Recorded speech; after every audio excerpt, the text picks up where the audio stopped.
Vous m'avez fait comprendre que tout ce que vous le faites pour vous. Alors pourquoi? Tu veux dire la raison pour laquelle je suis devenu avocat?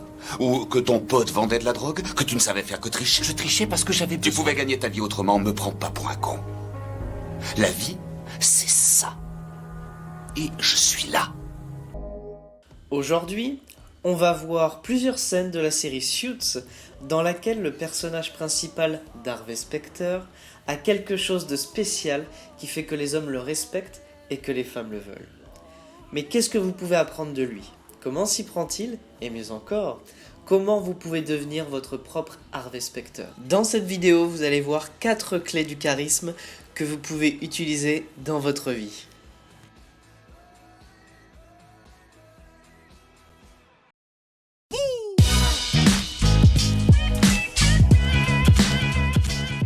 Le succès de Harvey commence par une chose très importante. Non, ce n'est pas sa coupe de cheveux. Non, ce n'est même pas sa capacité à repérer un talent incroyable comme Mike Ross. Non, ce ne sont pas ses costumes 3 pièces et ses chaussures italiennes. Alors, quelle est la raison ultime pour laquelle Harvey a un tel succès? Dans le prochain extrait, vous allez en apprendre davantage sur son état d'esprit que je vous invite à adopter si vous voulez atteindre le niveau de réussite de Harvey dans la vie. La question n'est pas là. Les moteurs de McKernon et son entreprise ont quelque chose en commun. Ils gagnent. Comme moi. Il gagne comme moi. Vous avez certainement déjà entendu ce genre de phrase dans des séries, dans des films, mais cette phrase traduit son attitude mentale. Il se voit comme un gagnant. Sa priorité est de gagner tout ce qu'il entreprend. Pour lui, les excuses, elles sont uniquement réservées aux perdants. Par exemple, quand un gagnant commet une erreur, il dit « ça servira, j'apprends la leçon ». Il voit ça comme un challenge à relever. Mais quand un perdant commet une erreur, il dit « ce n'est pas moi, ce sont les autres », il va incriminer les autres. Il voit ça comme une punition. Tout ça pour dire que les gagnants n'ont pas peur d'échouer parce qu'ils n'ont pas peur de prendre des décisions. Ils croient en eux et en leur vision. Maintenant, regardez cette vidéo dans laquelle Harvey parle de la notion de chance dans la vie. Je ne vais pas abandonner maintenant à 2 jours de votre introduction en bourse. Allons, James. Concernant Essington, les pronostics me donnaient perdant. Et puis j'ai gagné. Parce que je gagne. Vous avez gagné parce qu'Edward Darby est venu en renfort. Vous avez eu de la chance. Les types comme vous pensent toujours que les autres ont de la chance. Mais il faut la provoquer. Elle ne vient pas par hasard. Sa volonté est de faire tout son possible pour réussir. Son attitude mentale est forte dans le sens où c'est quelqu'un qui ne se limite pas dans ses blocages, il les surmonte. Mais alors, pourquoi est-il si important d'avoir une puissante image de vous-même? Dans son livre « Rendez-vous au sommet », Zig Ziglar insiste énormément sur l'importance de l'image que tu as de toi-même, parce que cette image va déterminer en grande partie ta confiance en toi et ce que tu penses être capable de faire ou pas. Il raconte l'histoire d'un homme qui fabriquait des faux billets, et il n'utilisait pas des machines pour les faire. Il les dessinait à la main jusqu'au moindre détail. Et il était tellement doué que les gens n'arrivaient pas à faire la différence entre les faux billets et les vrais billets. Et un jour, il s'est fait choper parce qu'un voisin l'a vu avec de l'encre sur les mains, la même encre qui est utilisée pour fabriquer des vrais billets. Et quand il s'est fait arrêter, ils ont trouvé chez lui des dessins et des portraits qu'il dessinait lui-même. Et la police ensuite a mis en vente aux enchères ces dessins. Et écoutez bien, là je vais lâcher le gros truc. Chaque dessin a rapporté plus de 5000 $. Donc ce mec qui était super doué, super talentueux, il aurait pu devenir riche en vendant ses propres dessins. Mais il a préféré tricher et dessiner des faux billets parce qu'il ne croyait pas en lui-même. Zig Ziglar nous explique qu'on est tous victimes de ça jusqu'à un certain degré. Et il nous demande de nous poser la question suivante. Est-ce que tu fais partie de ceux qui dessinent des billets de vin, ou est-ce qu'au contraire, tu fais partie de ceux qui pensent être capables de dessiner des tableaux à 5000 $? Est-ce que tes objectifs sont à la hauteur de tes talents? Est-ce que tes objectifs sont à la hauteur de ton ambition? La seule chose qui t'empêche de réaliser tes objectifs aujourd'hui, c'est l'image que tu as de toi-même. C'est ce que tu penses être capable de faire ou pas faire. Pour avoir un mental puissant, vous devez aussi penser différemment des autres. Harvey Specter ne suit pas les règles que nous a dictées la vie, c'est un véritable stratège. Maintenant, regardez cette vidéo. Vous allez voir que Mike agit comme 99% des gens, alors que Harvey n'est pas du tout comme ça, il fait partie des 1%. Et si jamais Louis te demande de faire à nouveau quelque chose que je t'interdis, tu feras quoi? Je vous l'ai dit, je n'ai pas eu le choix. Ah oui, le pistolet sur ta tempe. Oui. Quel choix on a quand on nous met un pistolet sur la tempe? De quoi vous parlez? On fait ce qu'ils disent, sinon ils nous tirent dessus. Non, tu prends le pistolet, ou bien tu en sors un plus gros, ou tu les défies. Tu trouves une solution parmi les 250 existantes. Si tu ne réfléchis pas par toi-même, tu n'es peut-être pas fait pour ce boulot. Ça, c'est ce que je vous invite à faire. C'est faire partie des 1%. Si vous pensez différemment, vous ne ferez jamais ce que les autres personnes font, et vous arriverez à vous différencier. La vie est très courte, mais à la minute où vous comprenez ça, vous pouvez en faire quelque chose de plus grand. Nous avons beaucoup de règles dans la vie, à propos de plein de choses. C'est impossible de devenir quelqu'un d'original et différenciant si vous êtes trop sage et que vous ne voulez pas enfreindre les règles. Les règles contrôlent littéralement votre façon de penser et de vous comporter. N'ayez pas peur de les contourner. Un vrai stratège ne baisse jamais sa garde et devrait toujours faire attention aux autres. C'est comme une partie d'échecs. Voici quelques extraits de son état d'esprit. Nous avons une décision à prendre. Elle est déjà prise. Il faut proposer un accord. Aujourd'hui. C'est ce qui nous différencie, vous et moi, Allison. Vous perdez la tête baissée, je gagne haut la main. Vous avez vu l'enseigne? Oui, c'est le rêve de tout avocat. Je n'ai pas de rêve, j'ai des buts. Son attitude mentale de gagnant se reflète également dans son langage corporel. Dominance, autorité, pouvoir, c'est le langage corporel d'Harvey Specter.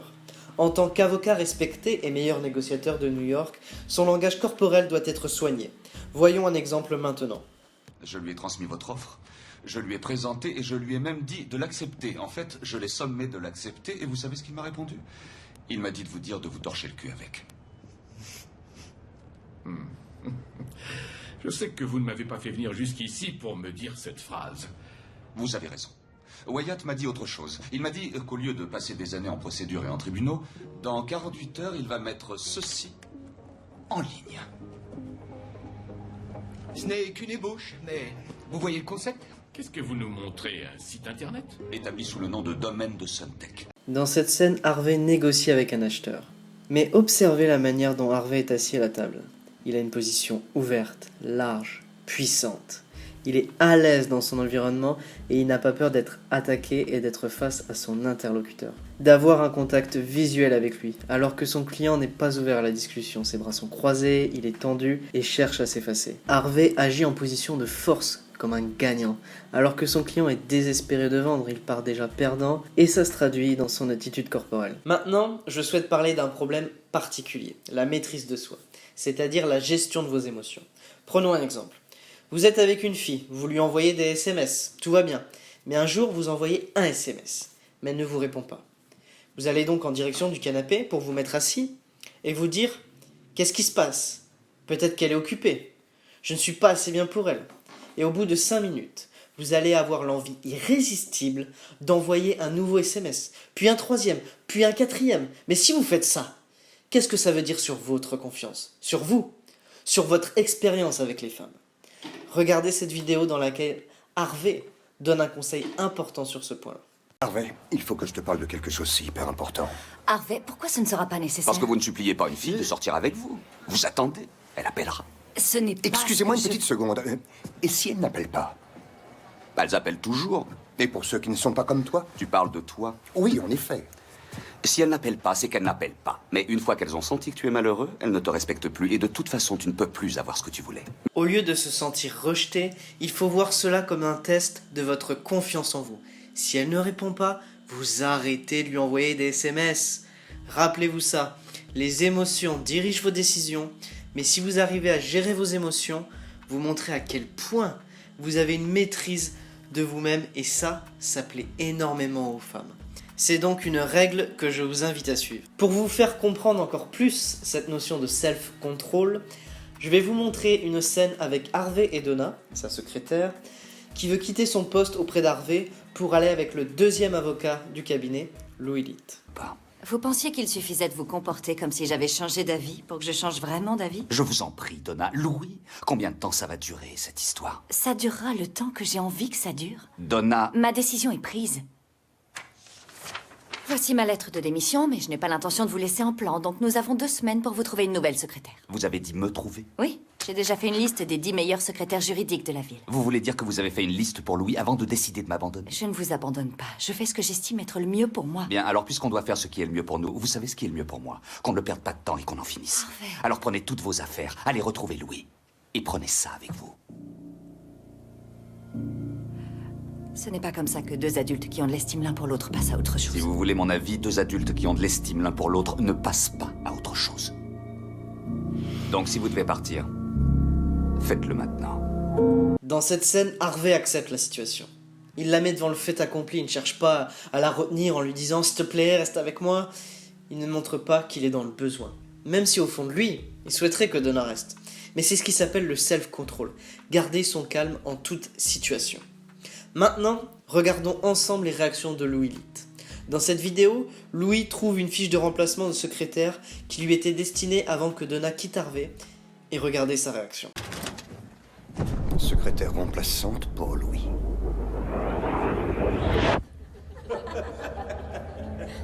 Je suis sûr qu'elle va foutre le camp.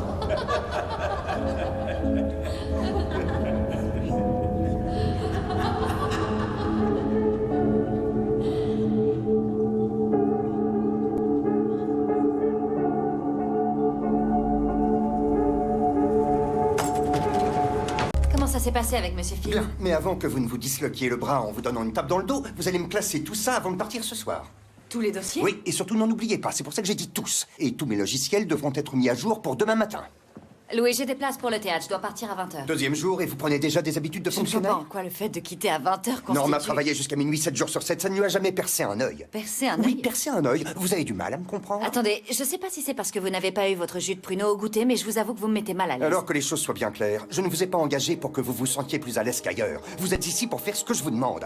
Et la prochaine fois que vous imprimerez un document dans la mauvaise imprimante, allez le chercher vous-même. Dans ces extraits, nous voyons que Louis agit de manière émotionnelle. Il s'est monté la tête en imaginant que tout le monde allait se moquer de lui parce qu'il pense qu'il n'est pas assez bien qu'Harvey. Il s'imagine des choses alors qu'il ne sait même pas ce que les autres pensent de lui. Et ça, c'est le problème. Il a une image de lui-même qui n'est pas suffisamment puissante pour que les autres le voient comme quelqu'un de fort et maître de ses émotions. Harvey a une autre compétence essentielle, ses excellentes capacités de communication. Il sait comment argumenter pour sortir de n'importe quelle situation et de faire des métaphores appropriées au bon moment. Harvey finit presque toujours du côté des arguments gagnants, des débats et des batailles devant les tribunaux. Ce n'est pas parce qu'il écrit d'énormes mémoires juridiques. Ce n'est pas parce qu'il a mémorisé toute la jurisprudence et les lois. C'est parce qu'il maîtrise parfaitement quelques armes verbales à sa disposition. Si vous voulez réussir dans les affaires, votre carrière ou votre vie sociale et personnelle, une bonne communication est un avantage énorme. Dans l'épisode 1 de la saison 1, Harvey utilise une technique de communication pour se défendre contre une attaque verbale de Louis. Parce que si tu mets deux têtes de mule dans la même pièce, les choses ont tendance à dégénérer.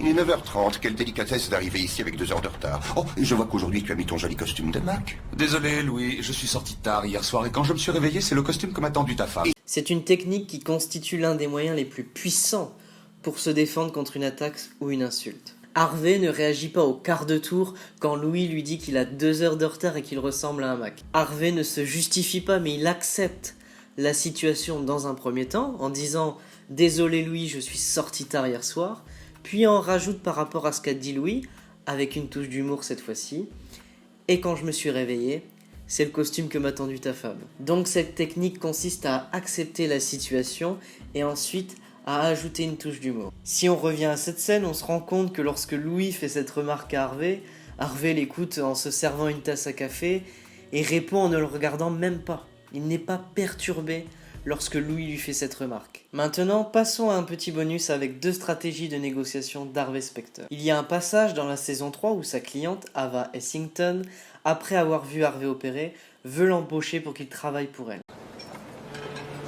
Je dois avouer être assez flatté. Je me fiche que vous vous sentiez flatté. Je veux que vous acceptiez. Malgré tout le succès que j'ai rencontré dans ce domaine, je crains que le pétrole ne soit pas mon truc. Harvey ne dit pas oui tout de suite. Il fait un peu le difficile lors des négociations. En plus, au moment où il est invité à rejoindre Ava, sa cliente, Il est pris au dépourvu par sa demande et il n'a pas vraiment eu le temps de réfléchir à cette opportunité. Dans ce type de situation, il est dans son intérêt, comme dans le vôtre, de ne pas être vu comme quelqu'un de facile, mais au contraire, comme quelqu'un que l'on doit mériter, qui n'est pas simple à avoir. Faites travailler votre adversaire pour vous, même si vous voulez dire oui. Maintenant, je vais vous parler d'une autre stratégie de négociation et vous pouvez l'utiliser très efficacement dans votre vie. Et la voici. Il faut toujours faire de grosses demandes. Fais allusion au fait qu'il a divulgué toute cette histoire à Tony Giannopoulos. Cette affaire est une véritable vendetta. Et il n'a aucune preuve contre ma cliente. Non seulement j'exige une caution nulle, mais je demande le non-lieu pour toute cette affaire. Harvey sait que pour négocier ou plaider une cause, il faut commencer par une grosse demande. Dans cette scène, il fait une énorme demande au juge, une caution au nul et le non-lieu pour toute cette affaire. Vous n'obtiendrez peut-être pas exactement ce que vous avez demandé, mais si vous êtes trop timide ou trop sage, vous n'obtiendrez pas grand-chose, voire rien du tout. Donc au moment de faire votre demande, optez toujours pour une grosse demande. Harvey est un personnage charismatique, car il a une solide confiance en lui grâce à son mental de gagnant. Ça, c'est le premier point clé.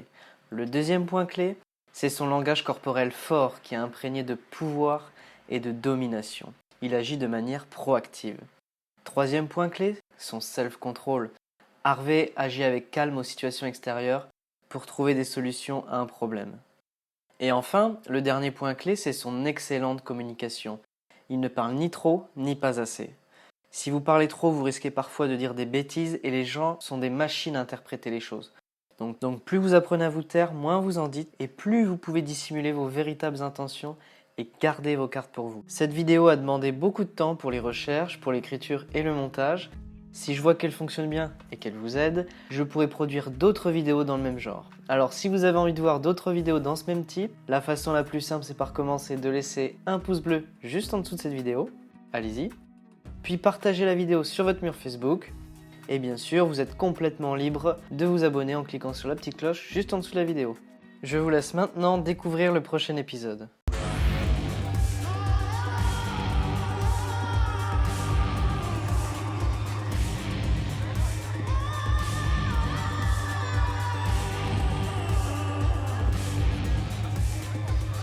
Objection. Influence le témoin. Anna, cette robe a beaucoup de chances d'être tombée sur moi. Ça, c'est de la drague.